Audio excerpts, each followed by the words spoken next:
L'ange du Seigneur porta l'annonce à Marie, et elle conçut du Saint-Esprit. Je vous salue Marie, pleine de grâce, le Seigneur est avec vous. Vous êtes bénie entre toutes les femmes, et Jésus, le fruit de vos entrailles, est béni. Sainte Marie, Mère de Dieu, priez pour nous pauvres pécheurs, maintenant et à l'heure de notre mort. Amen. Voici la servante du Seigneur, qu'il me soit fait selon votre parole. Je vous salue Marie, pleine de grâce, le Seigneur est avec vous. Vous êtes bénie entre toutes les femmes, et Jésus, le fruit de vos entrailles, est béni. Sainte Marie, Mère de Dieu, priez pour nous pauvres pécheurs, maintenant et à l'heure de notre mort. Amen. Et le Verbe s'est fait chair, et il a habité parmi nous. Je vous salue Marie, pleine de grâce, le Seigneur est avec vous. Vous êtes bénie entre toutes les femmes, et Jésus, le fruit de vos entrailles, est béni. Sainte Marie, Mère de Dieu, priez pour nous pauvres pécheurs, maintenant et à l'heure de notre mort. Amen. Priez pour nous, Sainte Marie, Mère de Dieu, afin que nous devenions dignes des promesses du Christ. Prions le Seigneur. Que ta grâce, Seigneur, notre Père, se répande en nos cœurs. Par le message de l'ange, tu nous as fait connaître l'incarnation de ton Fils bien-aimé. Conduis-nous par sa passion et par sa croix jusqu'à la gloire de la résurrection. Par Jésus, le Christ, notre Seigneur. Amen.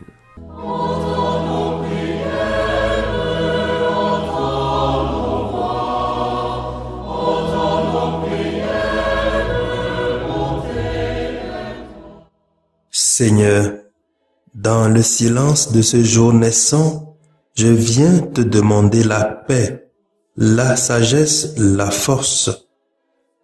Je veux regarder aujourd'hui le monde avec des yeux tout remplis d'amour, être patient, compréhensif, doux et sage, voir au-delà des apparences tes enfants, comme tu les vois toi-même, et ainsi ne voir que le bien en chacun. Ferme mes oreilles à toute calomnie, garde ma langue de toute malveillance, que seules les pensées qui bénissent demeurent en mon esprit. Que je sois si bienveillant et si joyeux, que tous ceux qui m'approchent sentent ta présence. Revêts-moi de ta beauté, Seigneur, pour qu'au long de ce jour, je te révèle. Amen. Abonnez-vous à notre chaîne YouTube et cliquez la cloche de notification pour recevoir nos prochaines vidéos.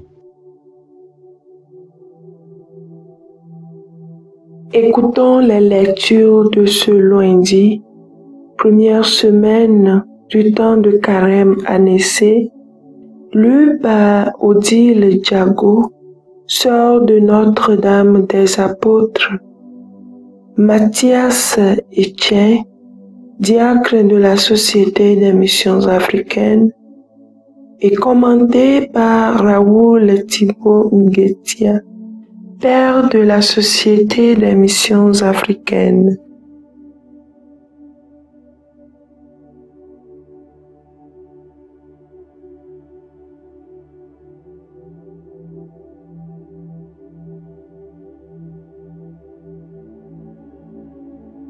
Première lecture.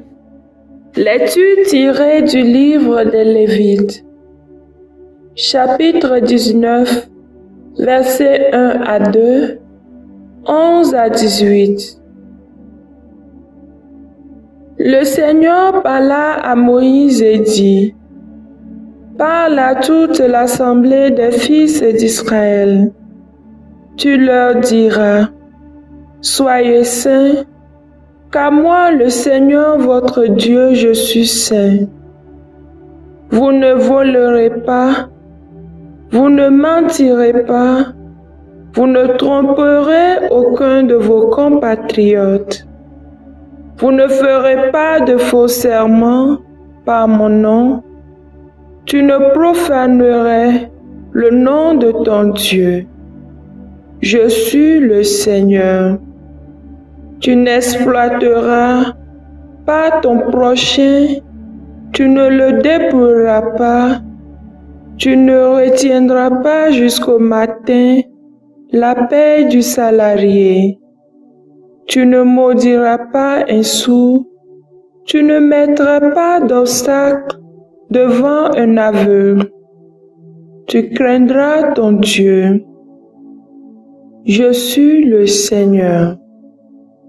Quand vous siégerez au tribunal, vous ne commettrez pas d'injustice.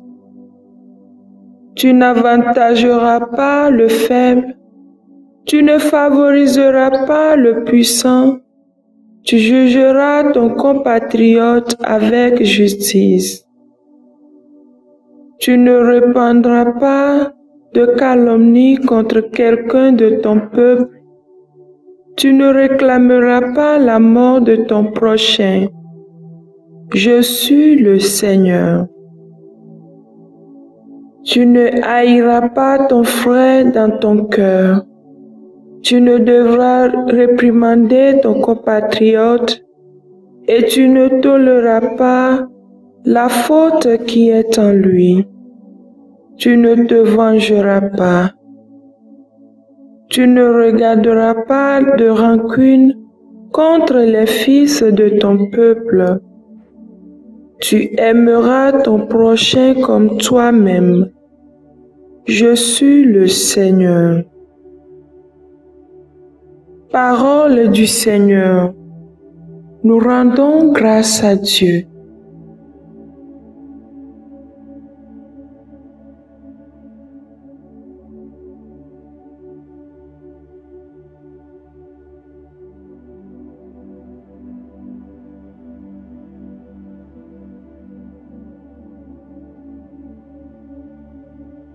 Veuillez répéter après moi le refrain du psaume 18b. Tes paroles, Seigneur, sont esprit et elles sont vie. La loi du Seigneur est parfaite, qui redonne vie. La charte du Seigneur est sûre, qui rend sages les saints. Tes paroles, Seigneur, sont esprit et elles sont vie.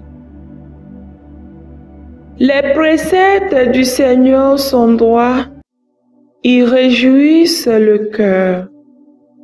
Le commandement du Seigneur est simple, il clarifie le regard. Tes paroles, Seigneur, sont esprit et elles sont vie.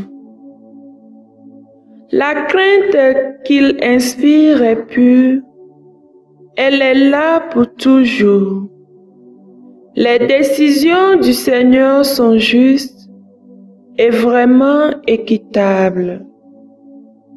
Tes paroles, Seigneur, sont esprit et elles sont vie. Accueille les paroles de ma bouche, le murmure de mon cœur, qui parviennent devant toi, Seigneur, mon rocher, mon défenseur. Tes paroles, Seigneur, sont esprit et elles sont vie.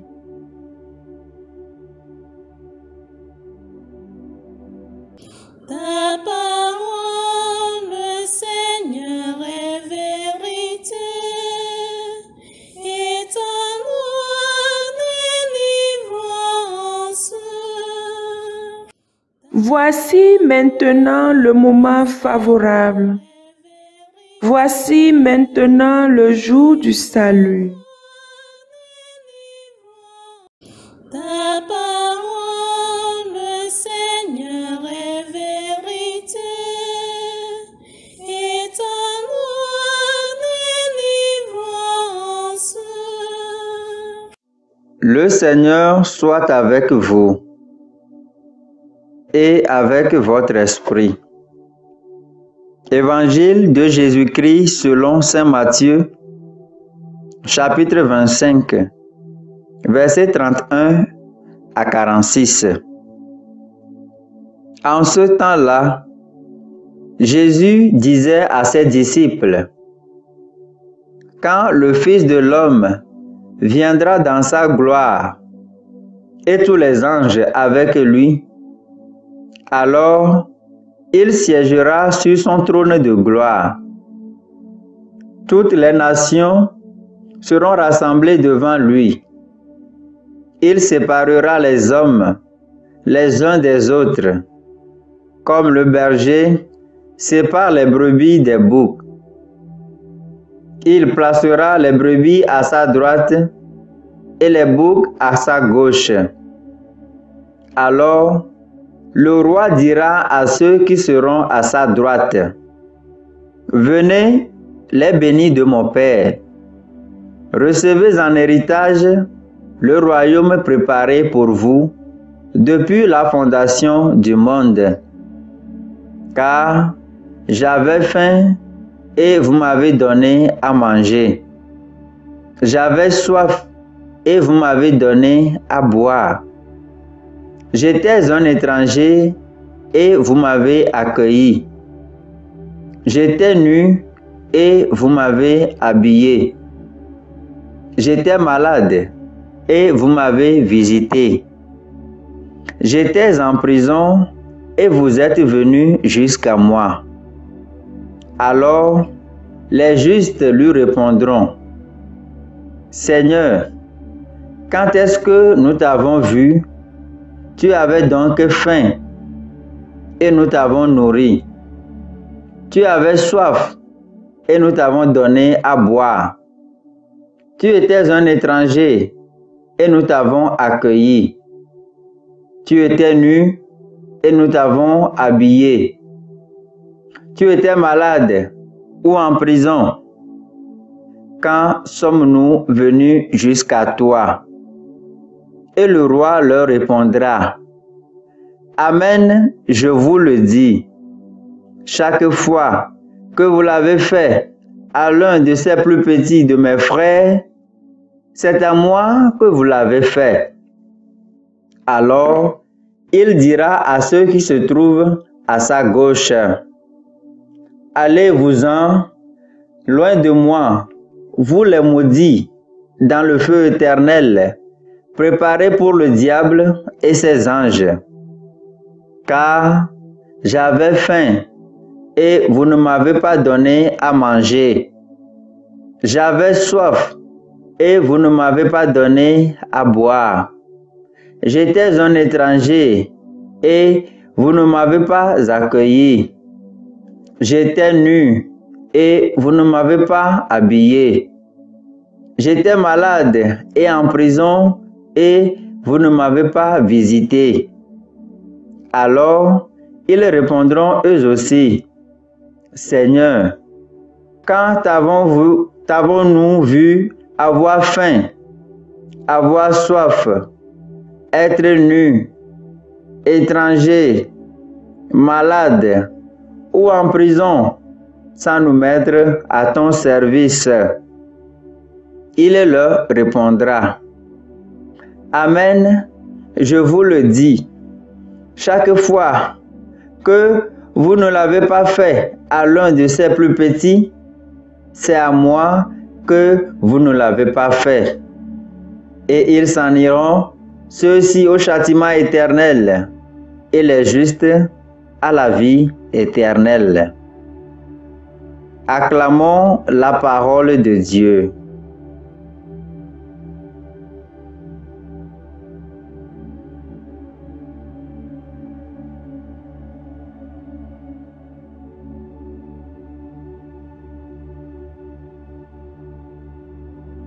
Chaque fois que vous l'avez fait à l'un de ces petits qui sont mes frères, c'est à moi que vous l'avez fait. Frères et sœurs, les textes de ce jour nous parlent du jugement dernier qui décrit la seconde venue du Seigneur, lorsqu'il jugera tous les êtres humains, les vivants et les morts. nous serons tous jugés sur l'amour. L'image utilisée par l'évangéliste Saint Luc est celle du berger qui sépare les brebis des boucs. Ceux qui ont agi selon la volonté de Dieu en aidant leurs prochains qui avaient faim, qui avaient soif, qui étaient étrangers, nus, malades, en prison, seront mis à droite et hériteront du bonheur éternel. Mais ceux qui n'ont pas fait la volonté de Dieu, qui n'ont pas été charitables envers leurs prochains, iront à gauche au châtiment éternel. Chacun ira là où ses choix l'ont conduit. Cette parabole nous révèle que nous serons jugés par Dieu sur la charité, sur la manière dont nous aurons aimé nos frères et sœurs, en particulier les plus faibles, les plus démunis, les plus abandonnés. À quoi ressemble votre solidarité vis-à-vis des personnes affamées, des étrangers, des personnes nues, des malades, des prisonniers? En clair, la liturgie de ce jour nous invite à nous interroger sur notre façon de vivre avec les autres et plus encore les motivations de nos actes. Chacun doit être traité avec amour et respect. C'est la manière de se préparer à entrer demain au royaume éternel. Jésus est déjà présent, caché au cœur de chaque personne. C'est seulement à la fin des temps que la gloire de Dieu va se révéler en chacun de nous. Jésus ici ne veut pas nous condamner. Il nous appelle à une remise en question du sens profond de notre vie. Le Christ vient nous apporter la miséricorde de Dieu qui sauve. Ce qui nous est demandé, frères et sœurs, c'est de nous confier en lui, de correspondre au don de son amour par une vie bonne, faite d'actions animées par la foi et par l'amour. En ce temps de carême, qui est une opportunité que l'Église nous donne pour nous relever et marcher à la suite du Christ. Dans sa miséricorde et sa patience, Dieu nous offre ce temps afin que nous apprenions chaque jour à le reconnaître dans les pauvres et dans les petits. Que nous nous attachions à faire le bien et que nous soyons vigilants dans la prière et dans l'amour. Oui, soyons saints, car moi, le Seigneur votre Dieu, je suis saint. Que le Seigneur, à la fin de notre existence, puisse nous reconnaître comme des serviteurs bons et fidèles. Amen.